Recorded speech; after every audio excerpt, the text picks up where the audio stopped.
நான் ஒன்று சொல்லட்டுமா? செத்தா உங்க அப்பா மாதிரி சாகணும். மாஸ். பெருசு.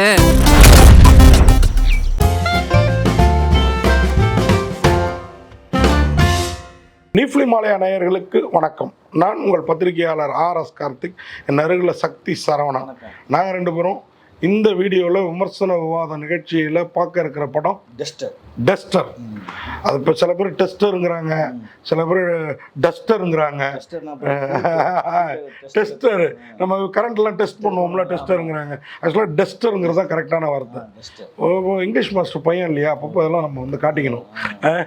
நீங்கள் கரெக்டாக சொன்னீங்கன்னா அதனால அந்த டஸ்டர் படம் என்னன்னா, கதை வித்தியாசமா இருக்கு. என்னதான் கதை? படமும் வித்தியாசமான படம் தான். அது வித்தியாசம்னா வித்தியாசம் அங்கதான் ஹீரோ நல்லா வாட்ட சட்டமா மலையாளி, நல்ல லுக்கா இருக்காரு.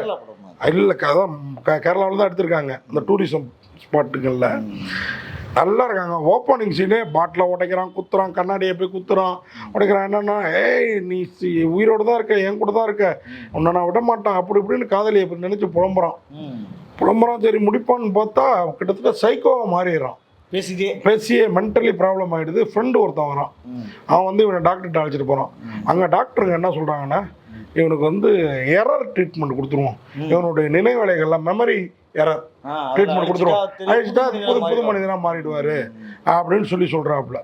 சரி இதுதான் கதை போல் இருக்கு, இது நோக்கி தான் போக போகுதுன்னு பார்த்தா யாருன்னே தெரியாம புது மனிதனா அந்த மாதிரி வந்தால் நல்லா இருந்திருக்கும்ல. அப்படி இல்லை, வேற ஒரு கதையை சொல்றாங்க. இன்டர்வலுக்கு அப்புறம் சிறு வயதுல நடந்த ஒரு அவமானத்தை மனசுல வச்சுக்கிட்டு பெரியவனான பிறகு ஒவ்வொருத்தரையும் தேடி தேடி பழி வாங்குறான். ஒருத்தன் கொலை பண்றான், ஒரு சைக்கோ. அவனோட பிடியில யாமினி, புவி, அதாவது இந்த இவனோட காதலி யாமினி, ரெண்டு பேரும் மாட்டிக்கிறாங்க. இந்த ரெண்டு பேரையுமே அந்த சைக்கோட்டு வந்து ஹீரோ ஆதி, இவர் கேரக்டர் வந்து ஆதி, இவரோட காதலி கேரக்டர் பேர் தான் யாமினி. இன்னொரு பொண்ணு அந்த புவி. ஹீரோ ஆதி காவந்த பண்ணாரா இல்லை மற்ற கொலைகள் போல இவர்களையும் கொடூரமா அந்த சைக்கோ வந்து கொண்டு போட்டானா என்பதுதான் கதை. இந்த இதுல ட்விஸ்ட் கொடுக்குறேன்ட்டு ஏகப்பட்ட ட்விஸ்ட் நீங்க யூகிக்கவே முடியாது. ஏன்னாடா இவங்க இவ்வளவு ஆஜ் அனுபவம் ஒரு ஹீரோ. இவன் பாத்தீங்கன்னா காதலிய ஃப்ராங்க் ஷோ நடத்துறேன்னு ரெண்டு பேரு என்னை காதலிச்சு ஏமாத்திட்டு டெஸ்க்ல உட்காந்து சாப்பிட அந்த நம்ம ரெஸ்டாரண்ட் போயிருப்பாங்க. அங்கே உட்காந்து ஒருத்தன் பேசியிருப்பான், அந்த நமக்கே திகில்னு இருக்குன்னு இதை ஏமாத்திட்டு இருந்திருப்பானான்ட்டு பார்த்தா ஃப்ராங்க் ஷோன்ட்டு வந்தோடனே ஹீரோ அடி. அவனுங்க ரெண்டு பேருக்கும் அவனுங்க தான் இதில் ஒரு பொண்ணை, அந்த பொண்ணை கடத்திட்டு போவானு. இவன் அடித்த அடியில் ஒழுங்காக விட்டுருந்தான்னா அந்த பொண்ணும் தப்பிச்சு. அவனுங்க கடத்திட்டு போய் கொல்றது யாருன்னு பார்த்தா அவனும் செத்து போயிருப்பாங்க. அங்கே தான் சஸ்பென்ஸ், அங்கே தான் அந்த சைக்கோ கொலையாளியோட முகம் வெளியில் வரும். ஸோ இதுதான் கதை. கிளைமாக்ஸில் ஆதி அந்த சைக்கோ கொலையாளியை என்ன பண்ணார் ஹீரோ ஆதி. இதில் வந்து ராஜீவ் கோவிந்த் அவர் தான் வந்து ஹீரோ கதாநாயகர். அபிஷேக் ஜார்ஜ் அவர் இன்னொரு நாயகர், கிட்டத்தட்ட வில்லானிக் நாயகர்னு கூட சொல்லலாம். அப்புறம் யுக்தா பெர்லி அவங்க தான் கதாநாயகி யாமினி. சித்தாரா விஜயன் கதாநாயகி. தமிழ் சினிமாவில் ஒரு ரவுண்டு வரலாம். இந்த படம் வந்து பெருசாக வெற்றி பெற்றாலும் சரி, வெற்றி பெறலனாலும் சரி, அந்த ஹீரோயின் பெரிய ரவுண்டு வருவாங்க. இன்னொரு ஹீரோயின் கொஞ்சம் ஹோம்லி குல்கம் தான் இருக்காங்க. ஹரிஷ் பெரடி அவரும் இருக்கார் படத்துல. அவர் கேரக்டர் சோபா பிரியா அவங்க குழந்தை நட்சத்திரமா வராங்க. பெக்மின், பர்ஹான், ஜான்வி, சினேகல், ஆதித்யன், இப்படி நிறைய தெரியாத முகங்கள்லாம் இருக்குது நட்சத்திர பட்டாளத்தில். ஆதித்ய கோவிந்தராஜ் அவர் தான் ஒளிப்பதிவு பண்ணியிருக்கிறாரு. ஸ்ரீநாத் விஜய் ஒளிப்பதிவு நல்லா பண்ணியிருக்காரு. அவன் பிரம்மாண்டம் பைக்கில் போயிட்டே இருப்பாங்க. என்னடா தள்ளிட்டு வந்தியா, ட்ராப்பா பிக்கப்பா அப்படின்னு கேட்பானுங்க ரெண்டு பேர் பைக்கில். பைக்கை நிறுத்தி இறங்கி ஒரு அடி தாங்க, அப்படி இருக்குது. ஹீரோ நல்லா ஹைட் வெயிட்டாக ஆஜானு பகுவாக இருக்கார். ஹீரோயின் விட்டா நமக்கு அவர் மேலே லவ் வந்து இருக்குது, அப்படி இருக்கார் முழுன்னு.